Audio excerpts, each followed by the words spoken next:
شروع اللہ کا نام لے کر جو بڑا مہربان نہایت رحم والا ہے۔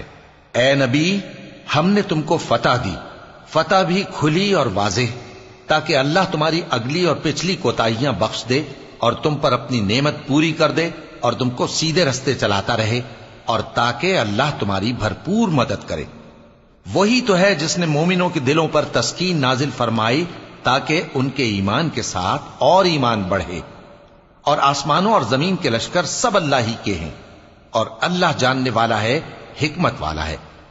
یہ اس لیے کہ وہ مومن مردوں اور مومن عورتوں کو بہشتوں میں جن کے نیچے نہریں بہ رہی ہیں داخل کرے، وہ اس میں ہمیشہ رہیں گے، اور تاکہ ان سے ان کے گناہوں کو دور کر دے، اور یہ اللہ کے نزدیک بڑی کامیابی ہے۔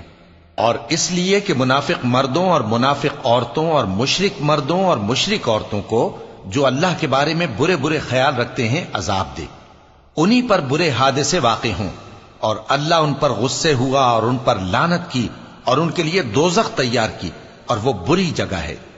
اور آسمانوں اور زمین کے لشکر اللہ ہی کے ہیں، اور اللہ غالب ہے، حکمت والا ہے۔ اے نبی، ہم نے تم کو احوال بتانے والا اور خوشخبری سنانے والا اور خبردار کرنے والا بنا کر بھیجا ہے، تاکہ مسلمانوں تم لوگ اللہ پر اور اس کے پیغمبر پر ایمان رکھو اور اس کی مدد کرو اور اس کی تعظیم کرو، اور صبح و شام اس کی تسبیح کرتے رہو۔ اے نبی، جو لوگ تم سے بیعت کرتے ہیں وہ در حقیقت اللہ سے بیعت کرتے ہیں، اللہ کا ہاتھ ان کے ہاتھوں پر ہے۔ پھر جو شخص عہد کو توڑے تو عہد توڑنے کا نقصان اسی کو ہے، اور جو اس بات کو جس کا اس نے اللہ سے عہد کیا ہے پورا کرے تو وہ اسے عنقریب اجر عظیم دے گا۔ اے نبی، جو گنوار پیچھے رہ گئے وہ تم سے کہیں گے کہ ہم کو ہمارے مال اور اہل و عیال نے روک رکھا تھا، سو آپ ہمارے لیے اللہ سے بخشش مانگیں۔ یہ لوگ اپنی زبان سے وہ بات کہتے ہیں جو ان کے دل میں نہیں ہے۔ کہہ دو کہ اگر اللہ تم لوگوں کو نقصان پہنچانا چاہے یا تمہیں فائدہ پہنچانے کا ارادہ فرمائے تو کون ہے جو اس کے سامنے تمہارے لیے کسی بات کا کچھ اختیار رکھے؟ کوئی نہیں، بلکہ جو کچھ تم کرتے ہو اللہ اس سے واقف ہے۔ بات یہ ہے کہ تم لوگ یہ سمجھ بیٹھے تھے کہ پیغمبر اور مومن اپنے اہل و عیال میں کبھی لوٹ کر آنے ہی کے نہیں، اور یہی بات تمہارے دلوں کو اچھی معلوم ہوئی اور اسی وجہ سے تم نے برے برے خیال کیے، اور آخر کار تم ہلاکت میں پڑ گئے۔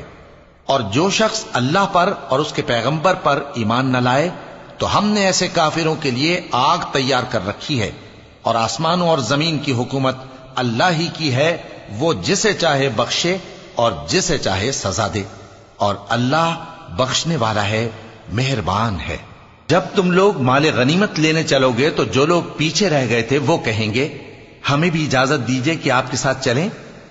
یہ چاہتے ہیں کہ اللہ کے قول کو بدل دیں۔ کہہ دو کہ تم ہرگز ہمارے ساتھ نہیں چل سکتے، اسی طرح اللہ نے پہلے سے فرما دیا ہے۔ پھر کہیں گے نہیں، تم تو ہم سے حسد کرتے ہو۔ بات یہ ہے کہ یہ لوگ سمجھتے ہی نہیں مگر بہت کم۔ اے نبی، جو گنوار پیچھے رہ گئے تھے ان سے کہہ دو کہ تم جلد ایک سخت جنگجو قوم کے ساتھ جنگ کے لیے بلائے جاؤ گے، ان سے تم یا تو جنگ کرتے رہو گے یا وہ ہار مان لیں گے۔ اگر تم حکم مانو گے تو اللہ تم کو اچھا بدلہ دے گا، اور اگر منہ پھیر لو گے جیسے پہلی دفعہ پھیرا تھا تو وہ تم کو بڑی تکلیف کی سزا دے گا۔ نہ تو اندھے پر سختی ہے سفر جنگ سے پیچھے رہ جانے میں، اور نہ لنگڑے پر اور نہ بیمار پر سختی ہے۔ اور جو شخص اللہ اور اس کے پیغمبر کے فرمان پر چلے گا اللہ اس کو بہشتوں میں داخل کرے گا جن کے نیچے نہریں بہ رہی ہیں، اور جو روگردانی کرے گا وہ اسے دردناک عذاب دے گا۔ اے پیغمبر، جب مومن تم سے اس درخت کے نیچے بیعت کر رہے تھے تو اللہ ان سے خوش ہوا، اور جو صدق و خلوص ان کے دلوں میں تھا وہ اس نے معلوم کر لیا تو ان پر تسکین نازل فرمائی اور انہیں جلد فتح عنایت کی، اور بہت سی غنیمتیں وہ آئندہ بھی حاصل کریں گے، اور اللہ غالب ہے، حکمت والا ہے۔ اللہ نے تم سے بہت سی غنیمتوں کا وعدہ فرمایا ہے کہ تم ان کو حاصل کرو گے، پھر اس نے یہ غنیمت تمہیں جلدی سے دلوا دی اور لوگوں کے ہاتھ تم سے روک دیے۔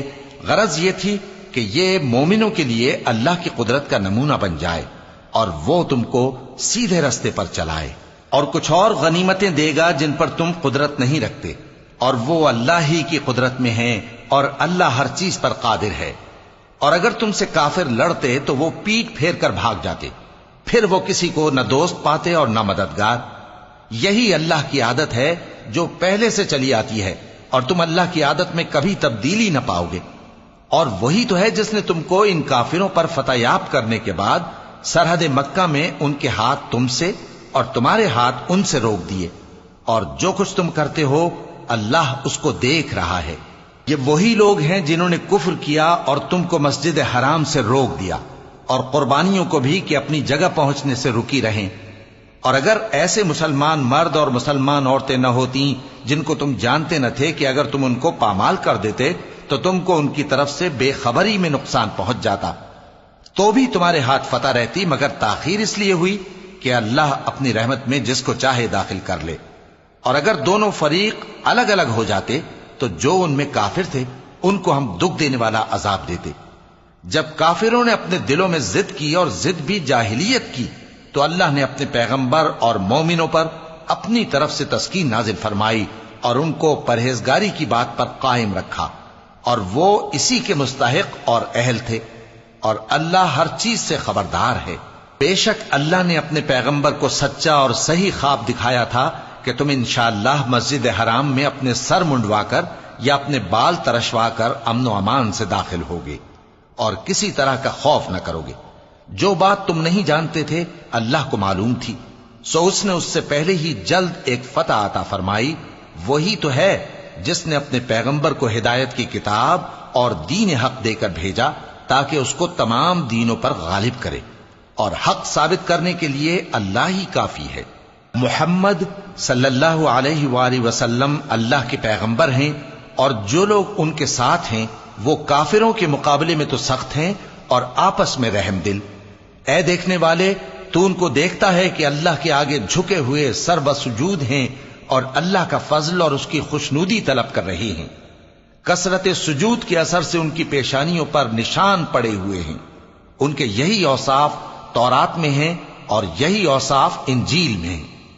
وہ گویا ایک کھیتی ہے جس نے پہلے زمین سے اپنی سوئی نکالی، پھر اس کو مضبوط کیا، پھر موٹی ہوئی، اور پھر اپنے تنے پر سیدھی کھڑی ہو گئی، اور لگی کھیتی والوں کو خوش کرنے تاکہ کافروں کا جی جلائے۔